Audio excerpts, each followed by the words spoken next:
성도 여러분 안녕하십니까? 이 시간은 개인적으로 묵상하면서 오늘의 말씀을 통해 하나님의 음성을 듣고 깨닫도록 성령 하나님의 능력을 구하는 시간을 갖겠습니다.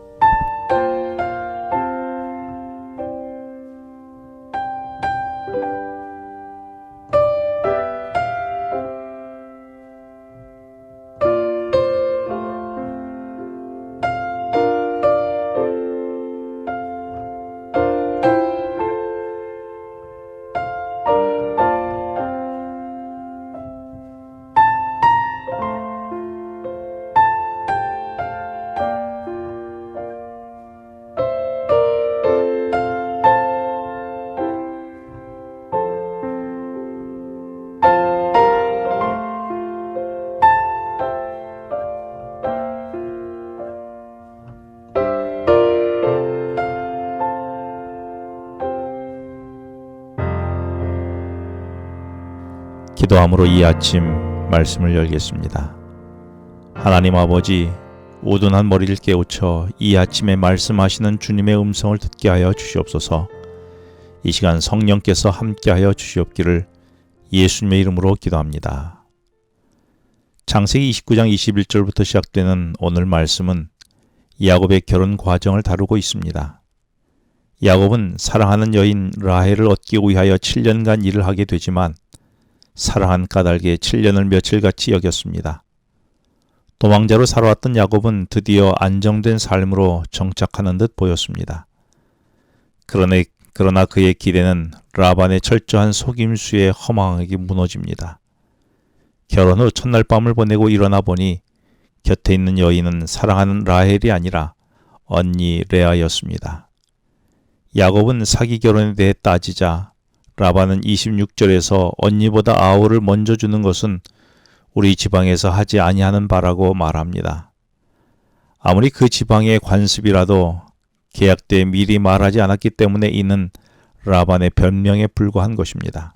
라반의 속임은 형과 아버지를 속이고 형의 장자권을 빼앗은 야곱이 이제는 반대로 기만을 당하는 순간입니다. 이 사건은 우리에게 많은 교훈을 줍니다. 야곱은 그동안 속이는 인생을 살아왔는데 이제는 그가 살아왔던 삶에 대한 대가를 감당해야 함을 보여주고 있습니다.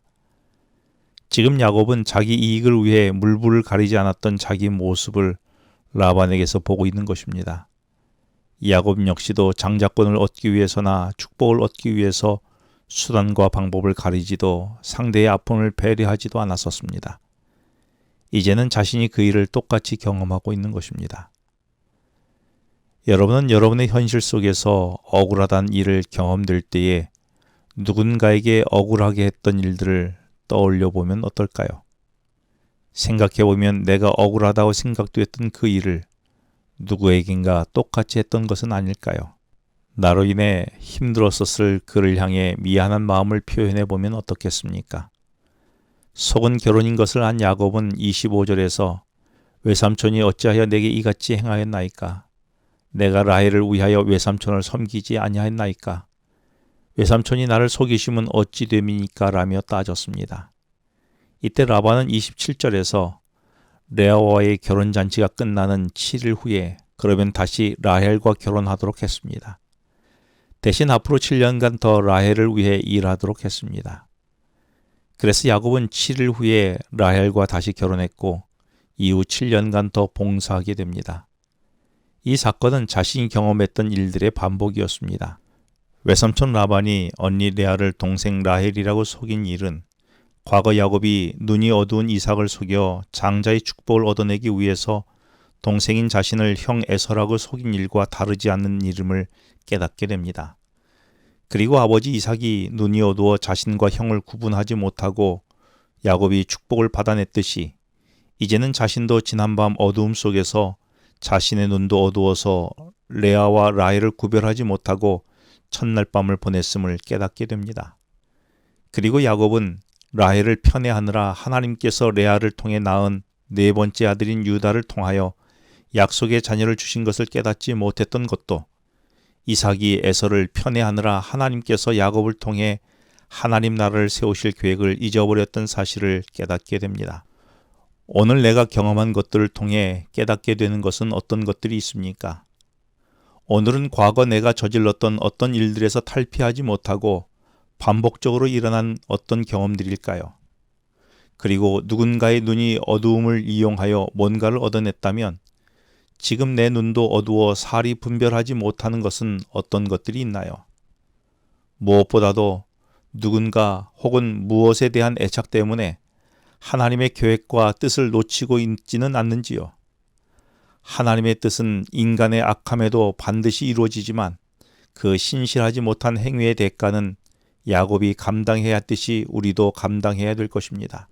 비록 속임수로 레아와 야곱이 결혼했지만 하나님은 야곱이 레아도 사랑으로 돌보아주길 기대하셨습니다. 그러나 31절에서 하나님은 레아가 사랑받지 못함을 보셨습니다. 그래서 그의 태를 열으셔서 르우벤과 시몬과 레위, 유다 이렇게 4명의 아들을 낳도록 하십니다. 레아는 야곱이 자신을 사랑하는 것과 상관없이 하나님이 자신을 버리지 않으셨음에 감사와 찬양을 올리게 됨을 그의 아들들의 이름의 뜻에서 찾아볼 수 있었습니다. 그렇습니다. 우리 인생은 사람에게도 사랑을 받으면 참 좋겠지만 더 집중해야 할 것은 하나님께서 기억하시고 사랑하고 계시다는 사실입니다. 오늘 말씀은 결혼 문제로 속임을 당한 야곱과 사랑받지 못한 레아의 삶이 점점 구렁텅이에 빠지는 것 같았지만 하나님은 야곱을 위해서는 길어진 노동으로 말미암아 그 이후에 야곱에게 넘치는 부유함을 가져다 줄 것을 이야기하고 있고 레아에게는 약속된 메시아의 통로가 될 아들 유다와 하나님의 성전을 돌보는 성직자가 될 아들 레위를 출산하는 놀라운 하나님의 돌보심을 경험하게 될 것이었습니다. 오늘 우리도 야곱과 레아를 돌보시는 하나님의 위로가 경험되는 이 하루가 되기를 간절히 바랍니다. 기도하시겠습니다. 하나님 아버지, 오늘 내 모습을 통해 지난 나의 삶을 보게 해주셔서 감사드립니다. 이제는 내가 만들어가는 인생이 아니라 주님의 계획에 맡기고 주님을 주인으로 고백하는 인생이 되게 하여 주시기를 예수님의 이름으로 기도합니다. 지금은 개인 기도 시간입니다. 오늘 주신 말씀을 묵상하면서 주어진 기도 제목과 개인 기도 제목을 놓고 기도하시겠습니다.